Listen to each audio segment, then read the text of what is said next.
যারা বলেছে খেলা হবে তারা এখন আর নাই, যারা বলেছে তারা আমরা পালাই না, কিন্তু তারা সুটকেস নিয়ে পালাইয়া গেছে। তাই আমাদের সাহস, 16 বছরের সাহস, আরো দ্বিগুণ সাহস নিয়ে আমরা ডক্টর ইউনূস আপনার সাথে আছি, থাকবো। আপনার যদি লজ্জা হতো,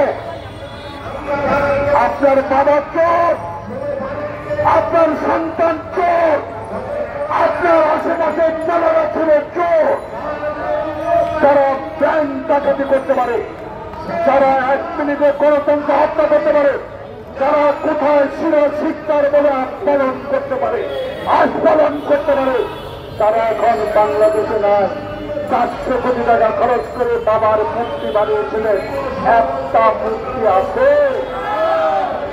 18 কোটি মানুষ প্রস্তুত আছে রং মাস করে আপনার বিরুদ্ধে আবার আমরা প্রতিরোধ করে করব। তাই অনুরোধ করব, বাংলাদেশ নিয়ে আর নাক গলাবেন না। বাংলাদেশ এখন 5 আগস্টের পর দ্বিতীয় স্বাধীনতা অর্জন করেছে। এই স্বাধীনতা কোনদিনও আর ইনশাআল্লাহ ওকে সাহস নিয়ে বলতে পারি। বন্ধুরা, তাই সরকারকে অস্থিতিশীল করার জন্য আবারও ষড়যন্ত্র শুরু হয়েছে। তার ইঙ্গিত বহন করে আগরতলায় আমাদের ডেপুটি হাই কমিশনারকে আক্রমণ করা। তাই আজকে আমরা বলতে চাই, আমাদের ইউনিটি, আমাদের ঐক্য কোনদিনও আর ভাঙতে পারবেন না শেখ হাসিনা এবং ভারত। ভারত যদি আপনি আপনার কথা এখনো সরিয়ে না নেন, এখনো যদি বাংলাদেশের মানুষের প্রতি আপনি সম্মান প্রদর্শন না করার, মাওলানা ভাসানীর সেই কথা আবার স্মরণ করে দিতে চাই। 18 কোটি মানুষ প্রস্তুত আছে রং মাস করে আপনার বিরুদ্ধে আবার আমরা প্রতিরোধ করে করব। তাই অনুরোধ করব, বাংলাদেশ নিয়ে আর নাক গলাবেন না। বাংলাদেশ এখন 5 আগস্টের পর দ্বিতীয় স্বাধীনতা অর্জন করেছে। এই স্বাধীনতা কোনদিনও আর ইনশাআল্লাহ ওকে সাহস নিয়ে বলতে পারি, বাংলাদেশের এই খোকন মুক্তের রক্তের অর্জিত স্বাধীনতা, বাংলাদেশের শেখ হাসিনা তুমি যদি আরো 100 বার জন্মগ্রহণ করে আসো, বাংলাদেশে আর এই ষড়যন্ত্র করতে দেওয়া হবে না। তাই শহীদ জিয়ার কি বলতে চাই, বিশ্বের দরবারে শহীদ জিয়া বাংলাদেশকে পরিচিত করেছে, ঝুড়িতে পরিণত করেছে, স্বাধীনতা যুদ্ধ ঘোষণা করেছে, বাংলাদেশের মানুষকে ভালোবেসেছে, খাল কেটে পানি রেখে ইরিদান চাষ করেছে। সেই শহীদ জিয়াকে আপনারা কত অপমান করেছেন বাংলার মানুষ সেটা জানে। তাই আজকে আমরা বলতে চাই, আবু নাসের, মাওলানা নেসার আহমদ, আজকে আপনারা আমাদের জার্নির যারা আছেন, বিগত দিনে আন্দোলন করেছেন, ইনশাআল্লাহ আবার প্রস্তুতি নেন। বাংলাদেশের জাতীয়তাবাদী শক্তি তারেক রহমান এখনো জীবিত, খালেদা জিয়া এখনো জীবিত। সকল ষড়যন্ত্র উপেক্ষা করে ইনশাআল্লাহ খালেদা জিয়াকে এখনো বেঁচে রাখিয়েছে। তাই আপনাদের কাছে বলতে চাই, এখনো দয়া করে বিএনপিকে আন্ডার এস্টিমেট করবেন না। বিএনপিকে আপনারা -2 ফর্মুলার দিকে নিয়ে যাবেন না। আমরা মঈন ফখরুদ্দিনকে দেখেছি, তাদের রক্ত চক্ষু দেখেছি, দীর্ঘদিন আমাদেরকে জেলে রাখারও আমরা জেলে ছিলাম।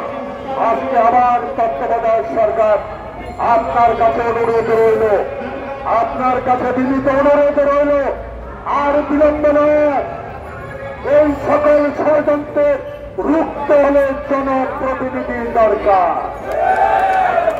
এই সকল চিন্ময় তন্ময়কে বাংলাদেশের ষড়যন্ত্র থেকে বিরত রাখতে হলে অবিলম্বে জাতীয় সংসদ নির্বাচনের রোডম্যাপ দিতে হবে।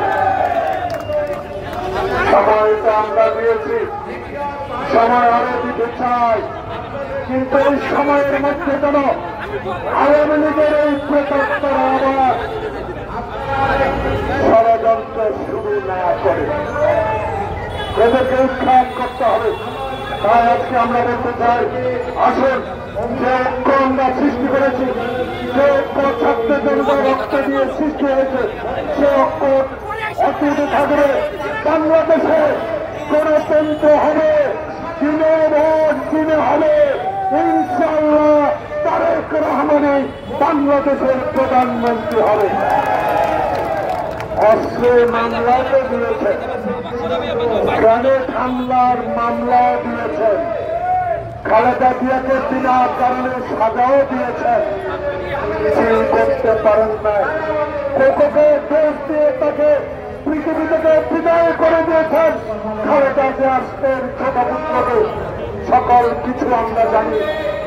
খালেদা জিয়াকে আপনারা কারণ বাজারে মেয়র ইলেকশনের সময় পরিকল্পিতভাবে হত্যা করার ষড়যন্ত্র করেছিলেন। রাতে আল্লাহ মারেকে এখন খালেদা জিয়া বাংলাদেশে, তারেক রহমান বাংলাদেশে আসবে, সে হাসিনা আপনার পলাতক আসামি। আপনার যদি লজ্জা হতো, আপনার বাবা চোর, আপনার সন্তান চোর, আপনার আশেপাশে যারা ছিল চোর, যারা ব্যাংক ডাকাতি করতে পারে, যারা 1 মিনিটে গণতন্ত্র হত্যা করতে পারে, যারা কোথায় শিক্ষার বলে আস্ফালন করতে পারে, তারা এখন বাংলাদেশে নয়। 400 কোটি টাকা খরচ করে বাবার মূর্তি বানিয়েছিলেন, একটা মূর্তি আছে। যারা বলেছে খেলা হবে, তারা এখন আর নাই। যারা বলেছে তারা আমরা পালাই না, কিন্তু তারা সুটকেস নিয়ে পালাইয়া গেছে। তাই আমাদের সাহস, 16 বছরের সাহস, আরো দ্বিগুণ সাহস নিয়ে আমরা ডক্টর ইউনূস আপনার সাথে আছি, থাকবো। তবে দাবি একটাই, সচ্ছলভাবে আমার ভোট আমি দিতে পারি, এর মাধ্যমে একটি নির্বাচনের তারিখ অবিলম্বে ঘোষণা করুন।